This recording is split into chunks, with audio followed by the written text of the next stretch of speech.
I recently read the book Grit by Angela Duckworth.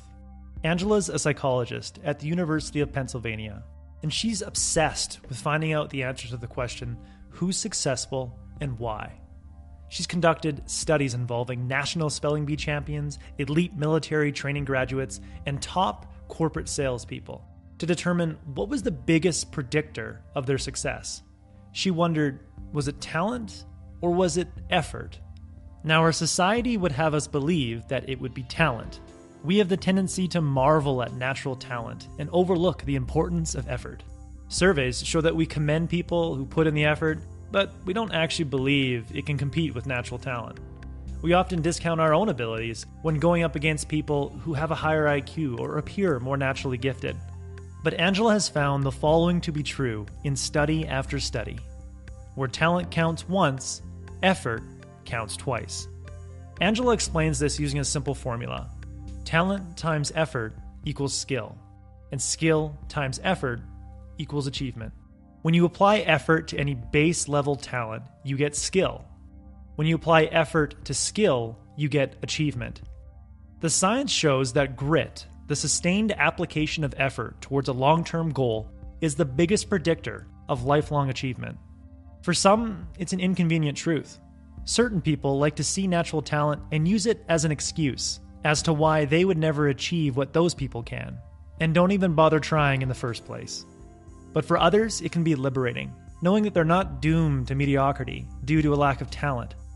If they put in the effort, they can achieve great things. Sure, there are some limitations. All of us can't make the NBA. We're not all 6'9". But you could become one of the best players in your local basketball league. By remembering that talent counts once, effort counts twice, we can be hopeful that we can one day become more than we think we can, that we can achieve great things despite not winning the talent lottery. But being gritty is hard. Resisting endless temptations to quit or experiencing failure is extremely difficult to deal with. But Angela says we all have the ability to grow our grit if we direct our focus in 4 specific ways. First, develop a fascination with what you're trying to do. Second, strive to improve each day. Third, remind yourself of the greater purpose. And fourth, adopt a growth mindset. Charles Darwin admitted to not having great quickness of apprehension. To discover the mysteries of natural science without possessing supernatural intelligence, Darwin developed an obsessive fascination and was said to keep questions alive in the back of his mind, questions that related to what he was observing, that drove him to discover the connection between all living things. His deep interest in the natural sciences and constant questioning led him to the breakthrough that we now know as the theory of evolution. So what questions are most intriguing to you? Find the questions that fascinate you, and you'll find the capacity to stay gritty while trying to achieve something great. Next, aim to improve yourself every single day. Compete with who you were yesterday. Olympic gold medal swimmer Rowdy Gaines once said, at every practice, I would try to beat myself. If my coach gave me 10 100-meter swims one day and asked me to hold it to 1 minute and 15 seconds, the next day, he would give me 10 100-meter swims, and I would try to hold it to 1 minute and 14 seconds. Angela says that the refrain of all paragons of grit is that whatever it takes, I want to improve. It doesn't matter how excellent they already are. So how can you carve out time each day to push your abilities and seek constant and never-ending improvement? The third way to grow our grit is to remind ourselves of the greater purpose. Angela conducted a survey of 16,000 adult Americans to determine what was a bigger contributor of grit, obtaining a feeling of pleasure or feeling a greater sense of purpose. She found that people on the upper half of her grit scale experienced a similar level of pleasure in what they were doing, but she found that higher levels of purpose directly correlated to higher levels of grit. Angela says, the most gritty people see their ultimate aims as deeply connected to the world beyond themselves. You could be a bricklayer simply laying the bricks for a cathedral, or you could be a bricklayer building the house of God.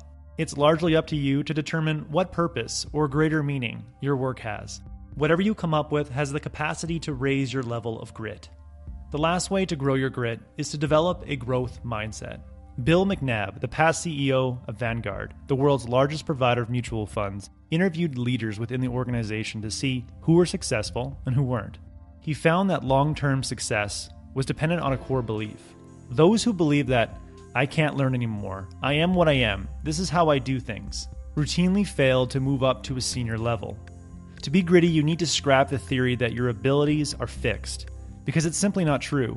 Neuroscience has shown that we have an enormous capacity to change our brains and learn new skills as we get older. The brain is plastic, and you can mold it through sustained effort and experience. Reflect on a time when you started something new that you were scared you couldn't learn, but you actually did. Use the memory of that experience to disrupt any beliefs that your abilities are fixed. In the end, Angela says that learning to stick to something is a life skill that we can all develop. By remembering that the science shows that grit matters more than talent, and that we all have the capacity to grow our grit, we can develop the confidence to start taking action despite how untalented we think we are. That was the core message that I gathered from Angela's book. She has much more material to help you understand the science of achievement. I highly recommend it. If you would like a one-page PDF summary of the insights that I gathered from Angela's book, just click the link below and I'd be happy to email it to you. If you already subscribe to the free Productivity Game newsletter, this PDF is already in your inbox. Thank you for watching.